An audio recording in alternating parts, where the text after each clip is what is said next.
warahmatullahi wabarakatuh. Halo pendengar setia, kembali lagi di podcast ASN Cerdas Digital. Oke, hari ini kita ada kedatangan nih, ada 4 narasumber kita. Ada Bang Arif Rahman, halo Bang. Kemudian ada Bang Gio Ghazali, halo. Ada Bang Arif Ihza, halo Bang Arif. Dan ada juga Kak Melza Sylvia. Halo Kak. Oke, hari ini kita akan ngebahas nih tema yang sangat relevan banget nih dengan kondisi terkini, yaitu bagaimana kita sebagai ASN ini menghadapi isu digital, terutama hoax di media sosial yang muncul saat gejolak demo terkait DPR RI akhir-akhir ini. Oke, yang pertama kita mau cari tahu dulu nih, apa sih yang jadi latar belakang dari isu permasalahan ini? Mungkin kita bisa nanya dulu ke Bang Gio nih. Bang Gio, menurut Bang Gio, apa sih yang jadi latar belakang permasalahan saat ini?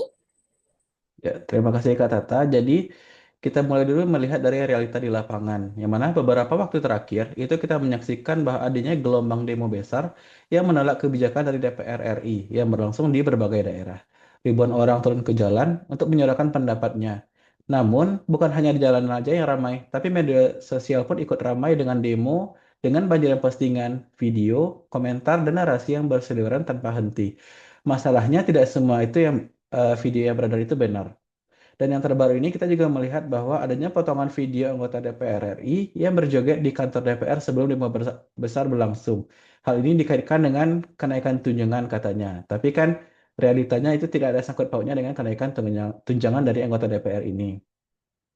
Video ini viral di media sosial, menimbulkan berbagai reaksi. Ada yang menjadikannya bahan sindiran, ada yang merasa marah, ada pula yang sekadar ikut menyebarkan tanpa tahu konteks sebenarnya. Potongan video seperti ini bisa sangat berbahaya jika dilepas tanpa penjelasan. Ia bisa memperbesar kekecewaan publik, memperkuat sentimen negatif, dan memantik emosi massa yang sudah panas. Nah, sebagai ASN, disinilah peran penting kita. Kita tidak boleh diam, tapi tidak boleh juga bertindak gegabah. ASN dituntut untuk cerdas secara digital, mampu memilah mana informasi yang benar dan mana yang manipulatif, menjaga sikap netral meskipun opini publik terbelah, serta menyampaikan klarifikasi dengan cara yang benar, elegan, dan berdasarkan data resmi. Dengan digital skills, ASN bisa memanfaatkan kanal resmi pemerintah untuk memberikan edukasi yang menenangkan masyarakat. Dengan digital safety, ASN bisa melindungi diri dan publik dari jebakan akun palsu, propaganda, dan disinformasi. Dan dengan integritas sebagai aparatur negara, ASN bisa tetap tegak, berdiri di tengah derasnya arus opini, menjadi penyejuk bukan justru memperkeruh keadaan. Mungkin seperti itu Kak Tata. Oke, terima kasih banyak atas penjelasannya Bang Geo. Mungkin biar teman-teman lebih paham lagi nih, kita mau lebih rinci banget apa sih kaitan terkait digital skills dan digital safety-nya terkait isu ini. Kita mungkin bisa beralih ke Bang Arif Iza. Oke, Bang Arif, menurut Bang Arif nih, kaitannya digital skills terkait isu ini terkait isu ini terhadap ASN itu bagaimana sih? Baik, terima kasih Kak Tata. Jadi mungkin terkait digital skills sudah sempat disinggung oleh Bang Gio tadi sedikit ya.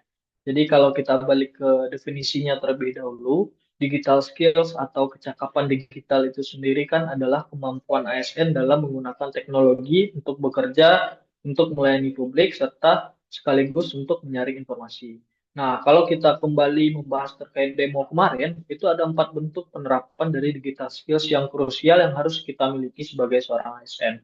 Yang pertama, itu ada yang disebut dengan literasi informasi. Nah, kita sebagai seorang ASN itu harus bisa memilah mana berita yang valid dan mana berita-berita yang hoax. Misalnya, kita harus bisa mengecek kebenaran video demo lewat situs resmi Kominfo atau media-media yang kredibel. Jadi bukan hanya berdasarkan unggahan viral yang ada di media sosial ataupun bukan hanya berdasarkan potongan-potongan video yang viral di TikTok, di Facebook atau dimanapun itu, gitu ya. Lalu yang kedua ada yang disebut dengan komunikasi digital. Nah, sebagai ASN, kita juga harus ikut membantu nih instansi dan pemerintah untuk menyusun klarifikasi resmi yang jelas, singkat dan mudah dipahami oleh masyarakat banyak. Contohnya, jika ada suatu video yang beredar dan itu tidak benar kebenarannya, maka kita bisa tuh memposting di akun resmi pemerintah dengan memberikan komunikasi berupa video yang beredar adalah potongan video lama dan tidak terkait dengan demo DPR kemarin. Dan kita berharap mohon masyarakat untuk tetap tenang. Nah, itu bisa sebagai salah satu penerapan kita sebagai ASN untuk menerapkan komunikasi digital itu sendiri. Lalu yang ketiga itu ada yang disebut dengan pemanfaatan teknologi. Nah, sebagai ASN, kita juga harus bisa nih menggunakan teknologi-teknologi. Contohnya apa? Contohnya tools pengecekan fakta seperti cek fakta atau turn-back hoax. Nah, itu bisa kita gunakan untuk mendukung validasi informasi-informasi yang ada sebelum kita membagikan informasi tersebut. Gitu. Lalu yang terakhir ada yang disebut dengan kolaborasi digital. Nah, ASN juga harus bisa berkolaborasi atau bekerja sama dengan humas pemerintah, dengan aparat, dan instansi-instansi terkait untuk menyebarkan klarifikasi yang seragam, dan tidak hanya seragam, tapi juga klarifikasi dan informasi-informasi yang benar.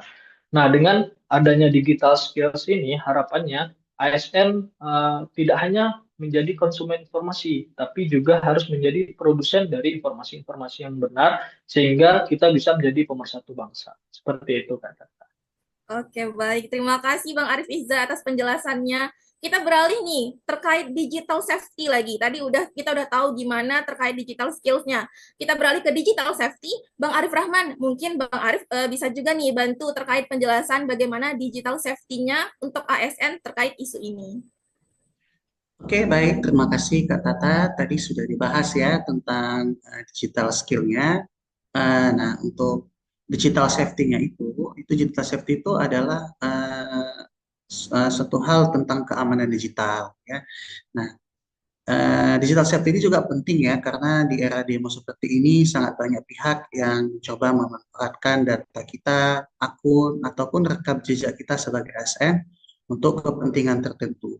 Nah, untuk menjaga digital safety kita, maka ada beberapa hal yang harus kita jaga sebagai ASN. Nah, yang pertama yaitu kita itu harus menggunakan akun resmi yang aman. Nah, biasanya kita sebagai ASN ketika kita ingin menyampaikan klarifikasi, maka kita harus menyampaikan melalui kanal resmi instansi kita. Nah, kedua yaitu adalah proteksi data dan dokumen. Nah, kita sebagai ASN juga harus menjaga dokumen internal kita yang bersifat sensitif. Nah, jangan sampai data kita itu bocor sebelum waktunya. Nah, kita bisa menggunakan komunikasi yang terenkripsi bila perlu. Nah, yang ketiga yaitu adalah netralitas digital. Nah, ASN juga harus dilarang untuk berpihak pada golongan politik. Jadi meskipun ada narasi panas di media sosial, ASN itu harus bisa menahan diri. Kemudian kita tidak ikut campur untuk komentar provokatif, bahkan di grup WhatsApp sekalipun.